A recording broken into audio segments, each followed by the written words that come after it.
நதி போல மனசிருந்தா அது சேர்ந்திடும் இடமெல்லாம் செழித்திருக்கும்.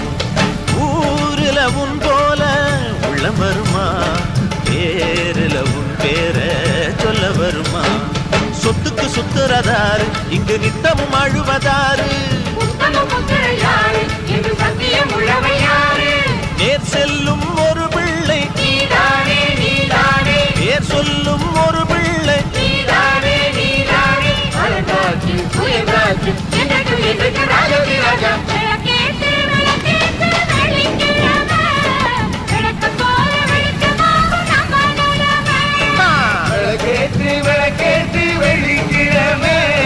விளக்கம் போல வெடிக்கமாவும் நம்ம நிலைமை. உணர்வில் கிடந்தா உழைக்காம இருந்தா வருங்கால நமக்கு வளமாக வருமா?